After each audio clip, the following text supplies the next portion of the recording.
Continuamos con la segunda parte de la exposición de la teoría de las normas y las explotaciones de Patrick Hanks. ¿Sí?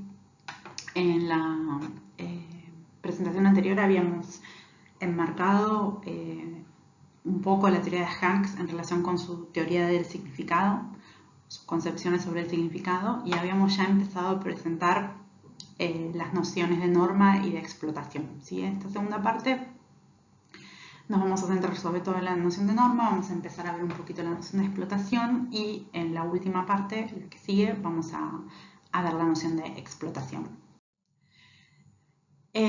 La teoría de las normas y las explotaciones sostiene entonces que existen en la lengua dos sistemas de reglas interrelacionadas. ¿Sí? Las normas, que son los modos en los que las palabras se usan de modo usual e idiomático.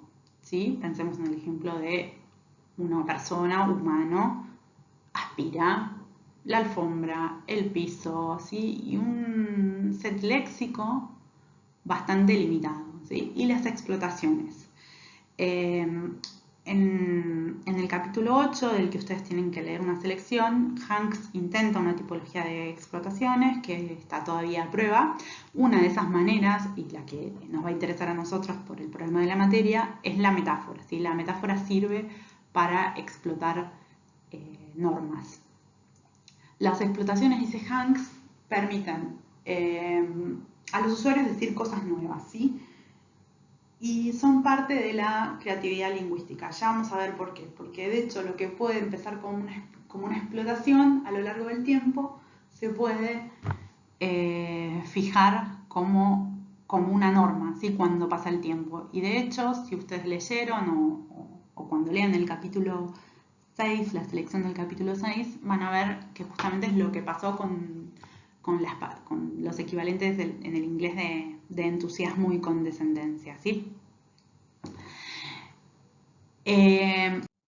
Si pensamos en tapar, bueno, la norma de tapar, tendríamos un esquema como alguien tapa algo, ¿sí? Y si hacemos una búsqueda con el Word Sketch, en las diapositivas figura una versión más vieja, ahora está un poco más lindo, van a ver rápidamente las voces que suelen aparecer como objeto de directo de tapar. Tapar la boca, tapar el sol, tapar un agujero, tener la nariz tapada, ¿sí?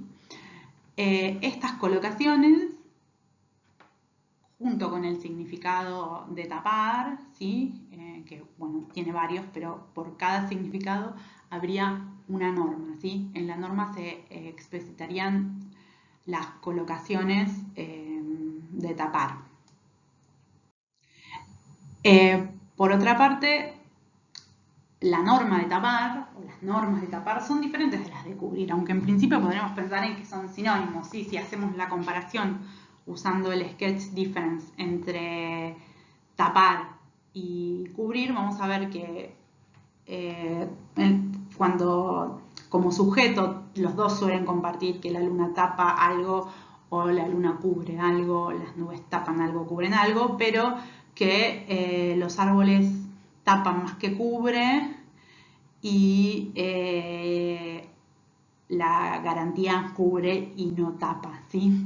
Esto también está vinculado con la polisemia de cada uno, pero en algunos casos no, digamos, el significado son sinónimos en algún significado, pero las normas difieren, las colocaciones difieren, ¿sí?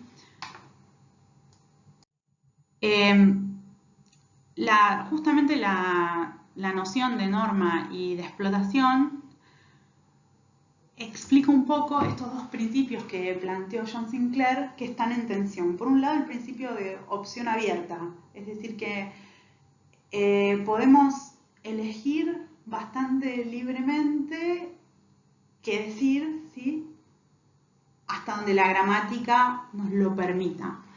Pero la realidad es que también en las lenguas funciona el principio idiomático, es decir, que hablamos de manera bastante idiomática. O sea, solemos decir tapar la boca, por más que en algunos casos podamos elegir otra cosa, otra combinación, ¿sí? Hay combinaciones muy, muy frecuentes que se ven cuando uno examina el corpus. Si pensamos en una palabra como tamborilear, y de hecho si quieren pueden hacer la prueba, buscar en Corpus, van a ver que la combinación más frecuente es tamborilear los dedos. Van a ver un montón de esos casos, ¿sí? Con diferencias, pero como objeto directo de tamborilear dedos. Sí, que de hecho es el ejemplo que tienen acá al principio, ¿sí? Por otro lado, van a encontrar pocos ejemplos, yo acá puse 2, donde lo que hay son explotaciones, ¿sí? Son usos que se van alejando, ¿sí? No hay una distinción tajante entre norma y explotación de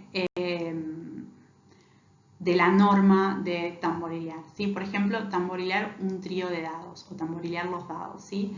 Menos frecuente. Y a la vez, fíjense el tercer ejemplo, que es el más raro, y que ahí sí es una explotación clara. Caprilli somete cada mañana sus riñones a una cura draconiana haciéndoselos tamborilear por el asistente armado de 2 palitos terminados por 2 bolas de cuero, ¿sí?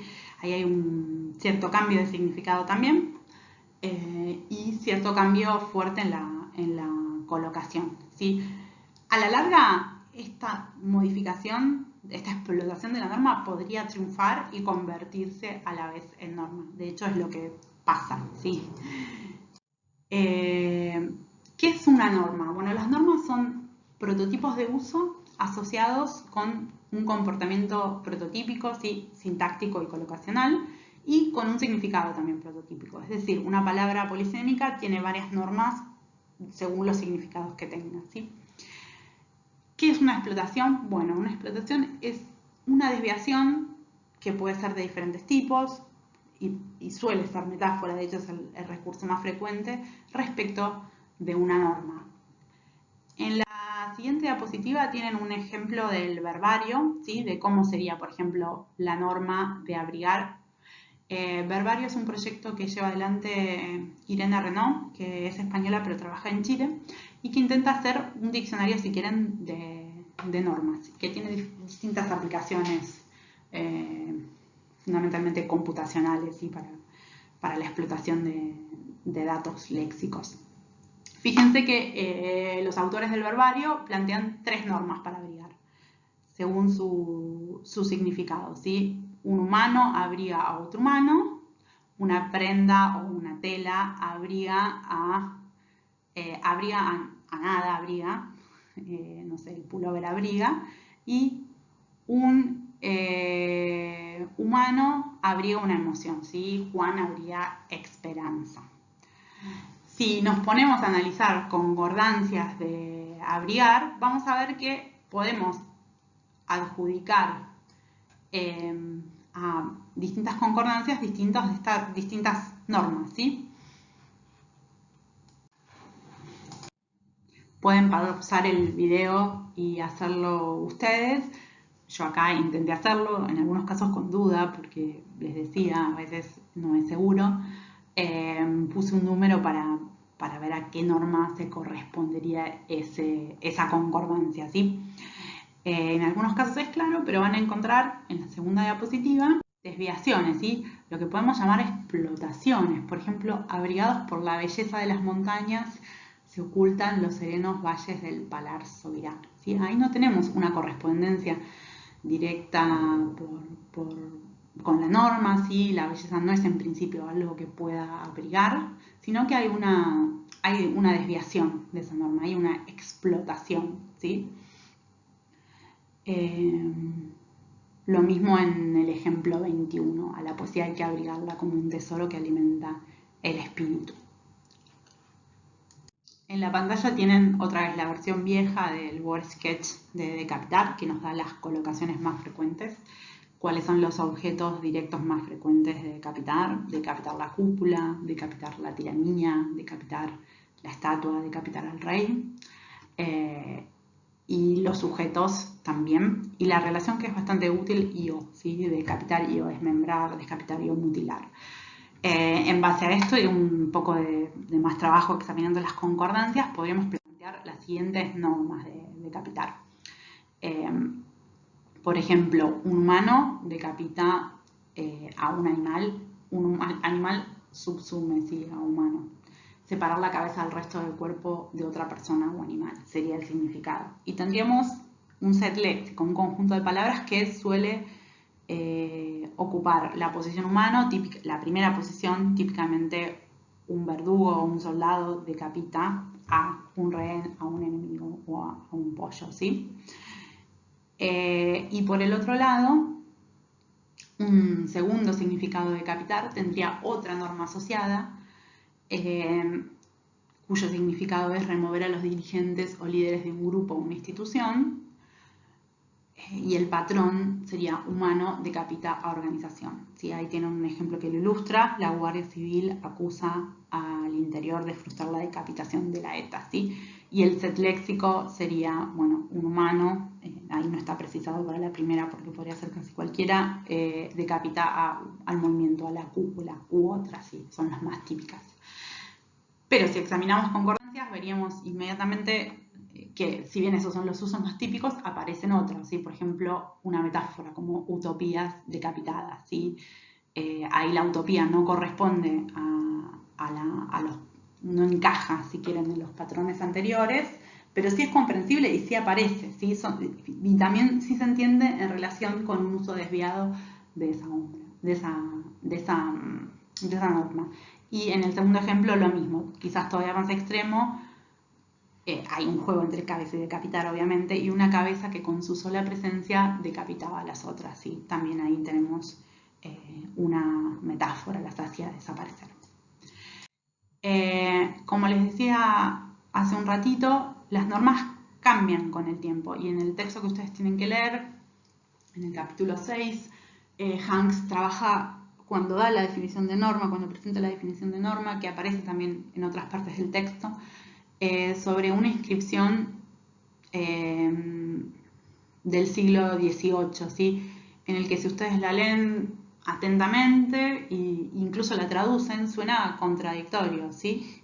Ese uso de un enemigo acérrimo de la idolatría, de la persecución, un desenmascarador de la pretensión y el entusiasmo, ¿sí? El entusiasmo como algo negativo.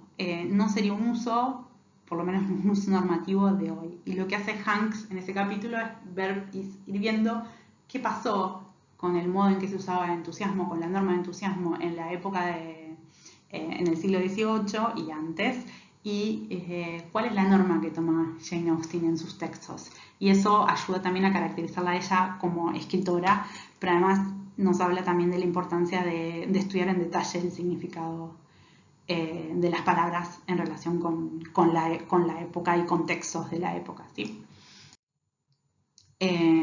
Como van a ver en el texto de Hanks, entusiasmo anteriormente se oponía a la razón, y actualmente, tanto en español como en inglés, tiene una prosodia semántica positiva, ¿sí? No es algo negativo el entusiasmo.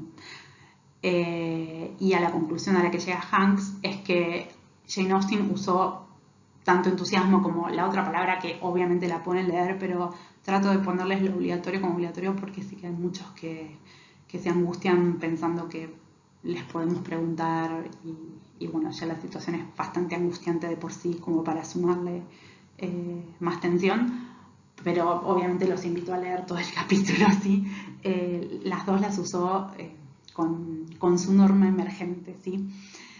Entonces también hay en la teoría de Hanks hay una propuesta de hacer un estudio diacrónico de las explotaciones y de las normas, que podemos ver también desde la neología. Bueno, por ahora terminamos acá esta presentación y queda una más sobre explotaciones.